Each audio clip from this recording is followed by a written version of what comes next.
I want you to look at the time right now. Really look at it. Remember what you're doing at this exact moment, because last night at precisely 12:04 a.m., I looked at my phone to check the time, and when I looked up 2 seconds later, my girlfriend was gone. Not like she walked away. I mean, she vanished mid-sentence, right in front of me, while we were arguing about whose turn it was to do the dishes. Her voice just stopped, and when I turned around, I was standing alone in our kitchen, her coffee mug still in her hand on the counter, steam still rising from it. But Rachel, gone. Like she never existed. My name is Marcus, and I'm recording this on my phone because I need someone to know what happened. I need proof that I'm not losing my mind. It's been 14 hours since everyone disappeared, and I'm starting to realize something that makes my blood turn to ice. I'm not alone. There's something else here with me in this empty world, and it's been getting closer all day. I can hear it moving through the abandoned buildings, mimicking human sounds but getting them just slightly wrong. And the worst part, I think it's been waiting for this moment for a very long time.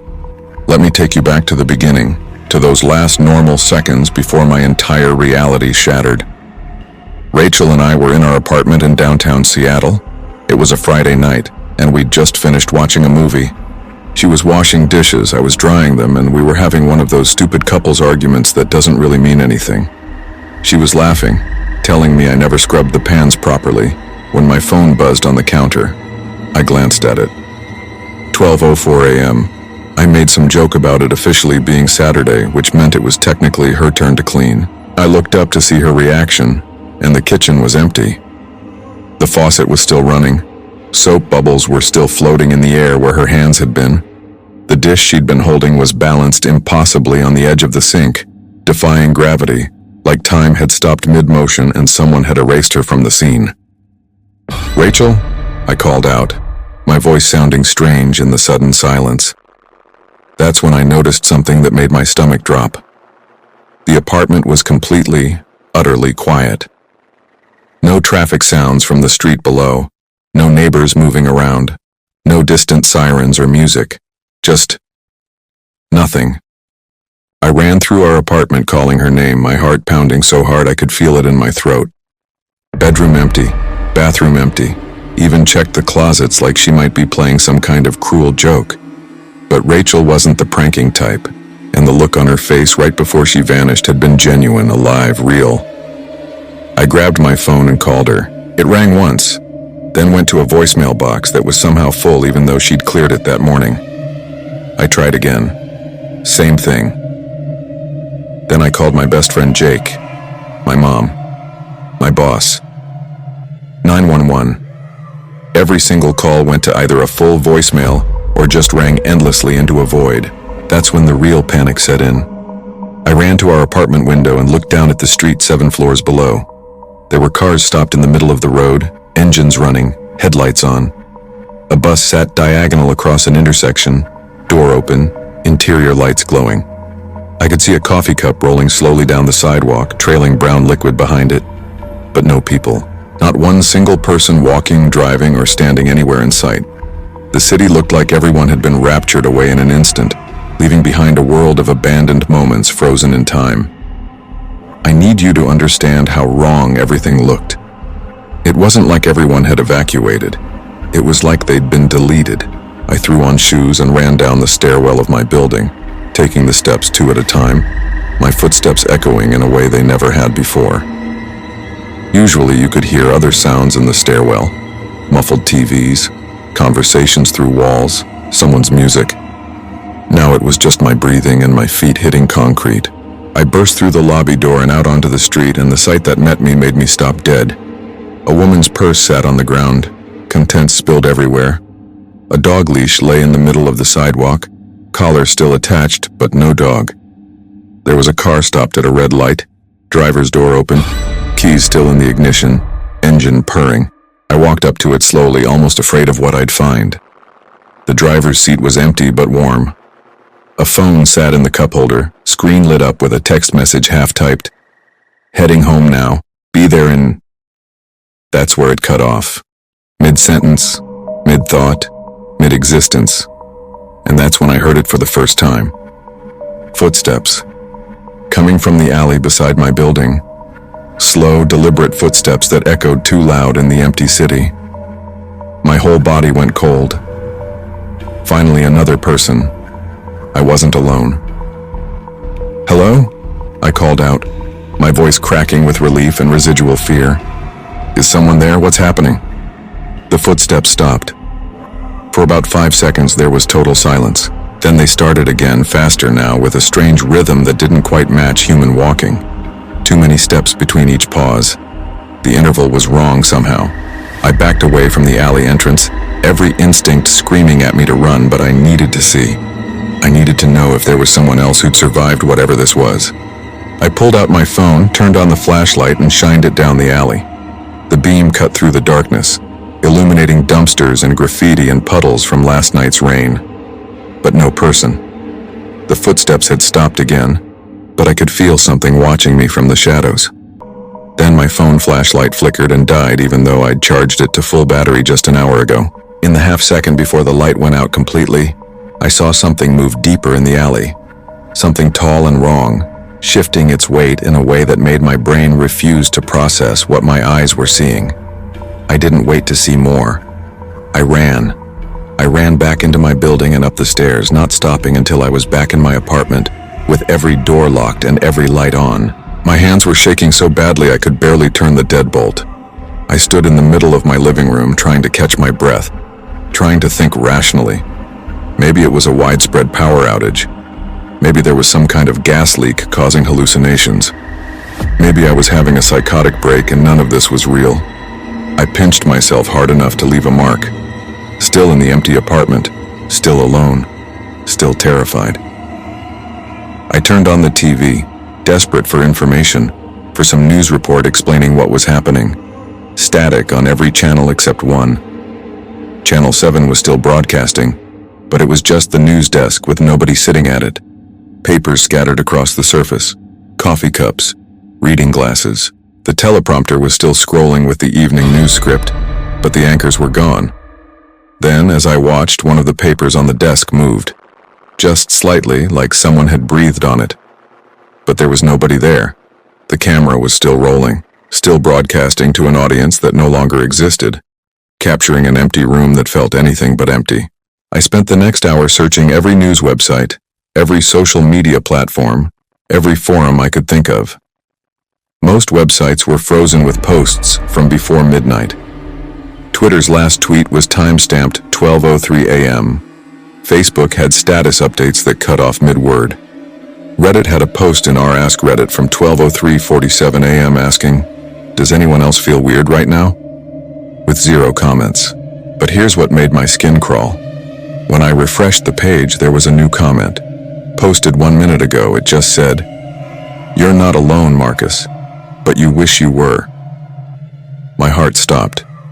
My name. Someone had used my name. I hadn't posted anything. Hadn't identified myself anywhere. I stared at the username, "You Still Here 12:04. I clicked on their profile. It had been created at 12:04 a.m., just one comment, the one directed at me. My hands were shaking as I typed a reply. "Who are you? Where is everyone?" I hit send and watched the screen, waiting for a response. 30 seconds passed, then a minute, then my computer screen went black. Not powered off, black. And in the reflection of the dark screen, I could see my living room behind me, and I could see a figure standing in the doorway of my bedroom, tall, perfectly still, watching me. I spun around so fast I knocked over my chair. The bedroom doorway was empty, but I'd seen it, clear as day in the reflection.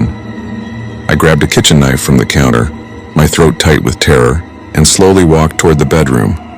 Each step felt like walking through water. My bedroom door was open about halfway, and I couldn't see inside from this angle. "I have a weapon," I said, trying to keep my voice steady. "I don't want trouble. I just want to know what's happening." No response. Just the sound of my own breathing. I pushed the door open with my foot, knife raised, ready for anything. The room was empty, but my closet door was open. I never left my closet door open. Rachel was obsessive about closing doors. Said open doors at night gave her anxiety. I approached it slowly, knife gripped tight, and pulled it fully open. Just clothes, just shoes, just normal closet contents. But hanging in the center, where my winter coat should be, was Rachel's bathrobe, the one she'd been wearing earlier. I reached out and touched it, still warm, like she'd just taken it off seconds ago. And in the pocket, I felt something. I pulled it out. It was a note in Rachel's handwriting, but the words made no sense. It's not 12:04 everywhere at once. Time zones. Think about the time zones, Marcus. Time zones. My brain started working through the implications. 12:04 a.m. had hit the East Coast 3 hours before it hit Seattle, which meant whatever this was had been rolling across the world like a wave, following midnight. I ran back to my computer and started searching for any information from earlier time zones. News sites from New York, from London, from Tokyo, all frozen at their local 12:04 a.m. All stopped mid-sentence, mid-broadcast, mid-moment. This wasn't localized. This was global. At 12:04 a.m. in every time zone, humanity had vanished. But if it was rolling across time zones, that meant Hawaii still had hours left. Alaska was next. I searched for live streams, webcams, anything from areas still before midnight. I found a live feed from a security camera in Honolulu pointed at a busy street. People were there, walking, talking, living. I checked the timestamp. 9:47 p.m. their time. They had 2 hours and 17 minutes before their 12:04 a.m. arrived. I needed to warn them. I found a Hawaii Emergency Services number and dialed it. It rang, and rang, and rang. Then someone picked up. 911, what's your emergency? A woman's voice said, and I almost cried with relief at hearing another human voice. Listen to me very carefully, I said, speaking fast. At 12:04 a.m. everyone is going to disappear. I know how this sounds, but I'm calling from Seattle and everyone here is gone. It happened at 12:04 exactly, and it's moving across time zones. You need to warn people. You need to... The operator cut me off. Sir, this line is for emergencies only. Prank calls are... I'm not pranking, I shouted. Please just listen.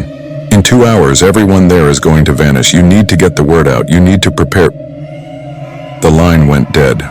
I tried calling back. No answer. I tried every Hawaii number I could find. Nothing. I wanted to scream in frustration, but then I realized something.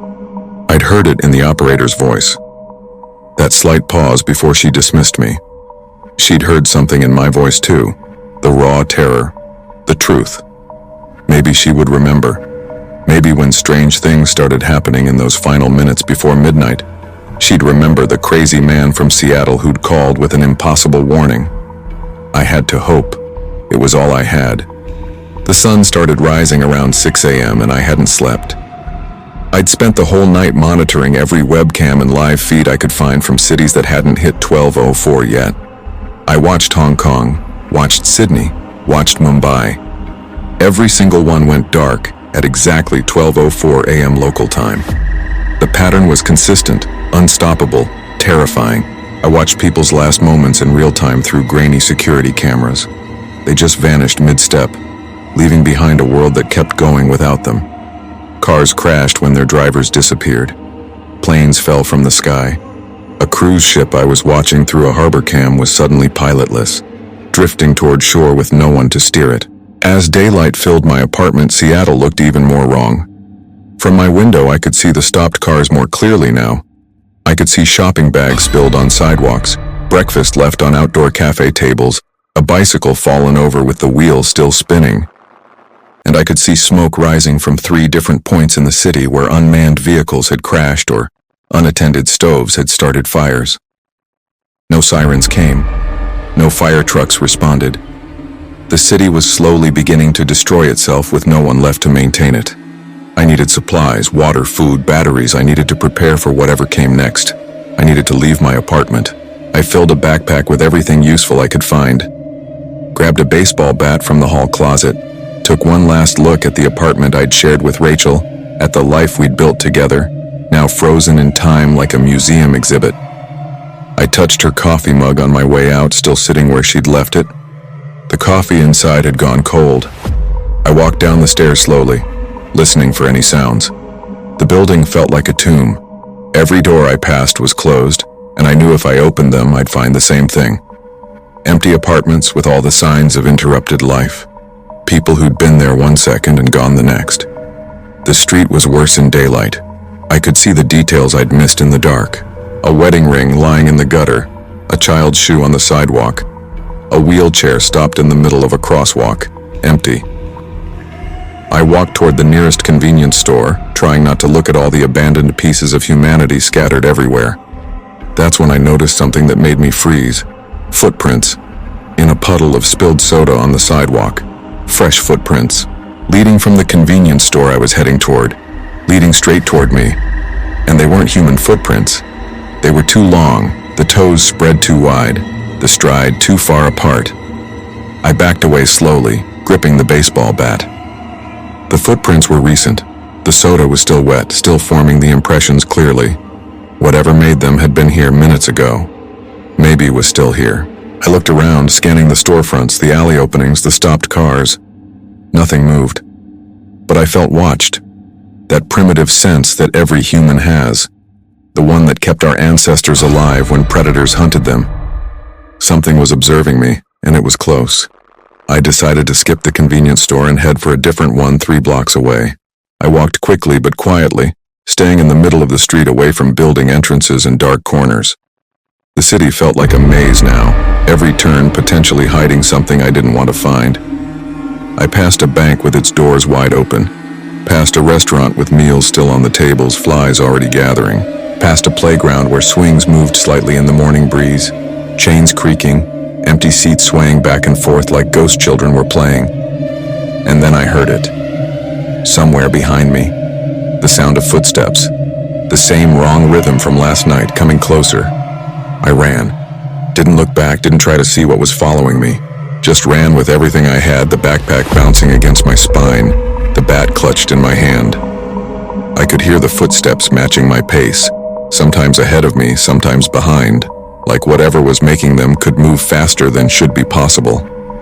I ducked into an office building, yanking the door shut behind me and pressing myself against the wall, trying to control my breathing, trying to listen. The footsteps stopped outside the door. I watched through the glass as a shadow fell across the entrance. Something tall was standing right there, just on the other side of the door, separated from me by an inch of glass. I couldn't see it clearly. My eyes seemed to slide off it, unable to focus, like my brain refused to process what it was seeing. But I could see its shadow. Long arms hanging too low. A head tilted at an angle that would break a human neck. And then it did something that made my blood turn to ice. It knocked on the glass. 3 slow, deliberate knocks, like it was asking permission to come in. Like it knew I was there and wanted me to invite it inside. I didn't move. Didn't breathe. Just stood there frozen, praying it would give up and leave. It knocked again. 3 more times. Precise. Patient. The shadow shifted and I heard a sound that might have been words, but in a voice that didn't sound like it came from anything that should be able to speak. It said something that sounded like my name, but wrong. Distorted. Marcus, drawing out the syllables in a way that made my skin crawl. Then it moved away from the door. The shadow retreated and the footsteps resumed, heading down the street, growing fainter. I waited 5 full minutes before I dared to move, my muscles screaming from holding still so long. When I finally worked up the courage to look out the door, the street was empty again. But on the glass, right where the thing had been standing, there was a handprint. A handprint with 6 fingers, each one twice as long as a human's, pressed against the glass from the outside. I stumbled backward, away from the door, and ran deeper into the building. I found myself in a lobby with a security desk and a bank of elevators. The lights were still on. The power grid was still running for now, though I didn't know how long that would last without people to maintain it. Behind the security desk, there was a wall of monitors showing security feeds from all over the building. Most showed empty hallways and abandoned offices, but one camera made me stop cold. It was pointed at the building's front entrance, the entrance I'd just come through. And on the screen I could see myself standing there from 30 seconds ago.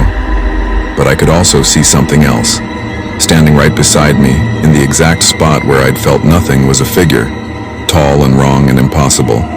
It had been right next to me the entire time. My legs almost gave out. I grabbed the desk for support, staring at the screen. The playback continued, showing me running into the building, and the figure following me inside. Following me to exactly where I was standing right now. I spun around, bat raised, but the lobby was empty. I looked back at the live feed. The camera showed the lobby from a different angle, and there, standing directly behind where I'd been standing, was the figure. It moved the instant I looked at the screen, stepping out of frame, like it didn't want me to see it head on, like it was playing a game. I bolted for the stairs, taking them up instead of down, some instinct telling me to get higher. I climbed 3 floors before I had to stop, lungs burning, legs shaking. I found an office with a solid door and a lock. Went inside and locked it behind me. The office belonged to some kind of consulting firm. Cubicles and computers and motivational posters. Someone's family photo still sat on a desk. 2 kids and a golden retriever, all smiling. All gone now. I slumped against the wall and tried to think. The thing following me, it had been there all along. Since the disappearance? Or even before? The thought made me sick. Had it been watching Rachel and me in our apartment, invisible, waiting for this moment? Was it watching me right now? I looked around the office at all the shadows in the corners under the desks behind the cubicle walls. Any of them could be hiding something I couldn't see. My phone buzzed in my pocket, making me jump. I pulled it out, a text message from Rachel's number. My heart leapt into my throat. The message said, "Marcus, I'm so scared. I'm somewhere dark and I can hear others breathing, but I can't see anyone. Where are you? Please help me." My hands trembled as I typed back, "Rachel, is this really you? Where are you?" The response came immediately. "I don't know, it's so dark. Please find me. I'm scared of what else is here with us." I wanted desperately to believe it was really her, that somehow she was alive somewhere, trapped, needing me. But something felt wrong. Rachel always used proper punctuation. She'd correct my texts when I forgot commas.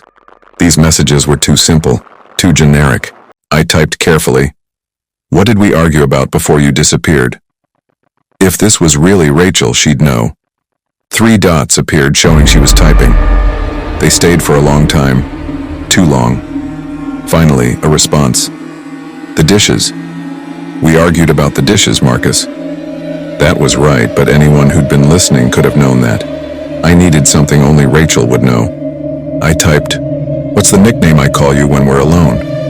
The dots appeared again. Stayed for almost a minute. Then, "Why are you testing me? I'm terrified and alone and you're playing games?" That didn't answer the question. I typed again. "Just tell me the nickname, please." The response made my blood freeze. "You never gave her a nickname, Marcus. You were a lazy boyfriend, inattentive. She deserved better. She told me so herself before I took her." I threw the phone across the room like it had burned me. It hit the wall and cracked but kept working, the screen glowing from where it landed. Another message came through. I could see it from across the room. "I'm coming up to find you now, Marcus. We have so much to talk about." Then another. "3rd floor, right? That's where the security camera showed you going." And another. "I can hear your heartbeat from here. So fast, so afraid, so alive." I grabbed my backpack and bat and unlocked the office door as quietly as I could. The hallway outside was empty, fluorescent lights humming overhead. I needed to move, needed to get somewhere safer, but where was safe when something could track me through cameras and phones? I ran down the hallway toward the emergency exit on the far end, my footsteps muffled by carpet. Behind me, I heard the elevator ding, the doors sliding open, and those footsteps. Coming down the hall toward the office I'd just left. Moving faster now. Hunting. I burst through the emergency exit door and into the stairwell, letting it slam behind me. Started climbing. 4th floor, 5th floor, 6th floor. My lungs screaming, my legs burning. But I didn't stop. I could hear the door below me crash open. Could hear those wrong footsteps echoing in the concrete stairwell, taking the steps impossibly fast. It was toying with me before. Now it was really chasing. I made it to the 8th floor and ran into the hallway, looking desperately for somewhere to hide, somewhere to defend, somewhere with options. I found a conference room with floor-to-ceiling windows overlooking the city. Not a great defensive position, but I needed to see what was chasing me, needed to understand what I was dealing with. I positioned myself behind the long conference table, bat ready, watching the door. The footsteps reached the 8th floor, stopped. Complete silence for about 10 seconds. Then the doorknob to the conference room slowly began to turn. I raised the bat higher, every muscle tense. The door opened inch by inch, and what stepped through made my mind refuse to accept what my eyes were seeing. It was shaped like a person, roughly. 2 arms, 2 legs, a head. But the proportions were all wrong. The limbs too long and bent at too many angles. The head too narrow and tilted too far to the side. It was wearing clothes, jeans and a t-shirt, but they hung wrong on its frame, like it had dressed itself by watching humans from a distance and didn't quite understand how clothing was supposed to fit. And its face. God, its face. It had all the right features, eyes, nose, mouth, but they were positioned just slightly off, creating a valley of wrongness that made my brain scream. "Marcus," it said, and the voice came from everywhere and nowhere at once, not quite matching the movement of its mouth. "Why are you running? I've been waiting so long to talk to you.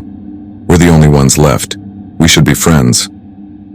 It took a step into the room, moving with a fluid motion that looked almost like walking but wasn't quite right. "Everyone else is gone, taken, moved, but not you. You were left behind. Don't you want to know why?" It smiled, and the smile had too many teeth, arranged in a pattern that shouldn't fit in a human mouth. "Stay back," I said, my voice shaking, the bat raised between us. "What are you? What did you do to everyone?" It tilted its head further, almost perpendicular to its shoulders now. "Me? I did nothing. I'm just like you, Marcus. Left behind when the others were taken. I've been alone for so long, so many cycles, watching the world fill up with people, then empty again, fill up, empty again, over and over. You're the first one I've met who can see me. That makes you special." Its words sank in slowly. "Cycles?" I whispered. "This has happened before?" The thing that looked almost human laughed, and the sound was like glass breaking mixed with wind through a tunnel. "Oh, Marcus, this is the 14th time I've watched your species disappear. Every few thousand years they take everyone at 12:04, the 4th minute of the 4th hour, the threshold time. They sort through you all in that white space beyond, decide who evolves and who gets put back. But someone always gets left behind, a witness, an observer, usually just one. This time, it gestured at itself, then at me. This time there are 2 of us. Isn't that wonderful?" "That's insane," I said, backing toward the windows. "You're lying. This is some kind of trick." The thing moved closer, its movements becoming more confident now that we were talking. "Am I lying? Then explain the artifacts. Explain the ancient stories about the great vanishings. Explain the civilizations that disappeared overnight with no explanation. Explain why you're still here when everyone you love is gone." It was right in front of me now, close enough that I could see its skin wasn't quite skin. It was something else. Something that looked like skin from a distance, but up close resembled something more like plastic or wax. "I was the last human once," it continued. 12,000 years ago. I was left behind just like you. I watched and waited for everyone to come back, but they never did. New people came eventually. New humans crawling out of the reset. New civilization building on the bones of the old one. And I stayed, changing, adapting, becoming something else. Something that could survive between the cycles. And now here you are, Marcus, the newest witness. The newest one left behind. You have a choice to make. Stay human and watch yourself slowly go mad from the loneliness. Or let me teach you. Let me show you how to become something that can survive what comes next. I swung the bat with everything I had. It connected with the thing's head with a sickening crack. The thing staggered backward, more surprised than hurt. Black liquid oozed from where I'd hit it. Not blood, but something thicker, like oil. It touched the wound and looked at its fingers with what might have been curiosity. Interesting, it said. You choose violence. Most do it first. That's okay. We have time. So much time. You'll come around eventually. They always do. I didn't wait to hear more. I ran toward the window, grabbed a chair, and threw it at the glass with all my strength. The window shattered outward, and cold air rushed in. I looked down. 8 stories. There was an awning over the building's entrance about 2 floors down. If I could hit it, if I could survive the impact. The thing was getting back up, that horrible smile returning to its face. Nowhere to run, Marcus. I'll find you wherever you go. I've had 12,000 years to learn patience. I climbed onto the window ledge, looked down at the awning, and jumped. The fall lasted forever, and no time at all. I hit the awning hard, the canvas tearing under my weight but slowing my fall enough that when I hit the ground I rolled instead of splattered. Pain shot through my left ankle and shoulder, but I could move. I could run. I stumbled to my feet and limped as fast as I could away from the building, not looking back, expecting any second to hear that thing land behind me or appear in front of me.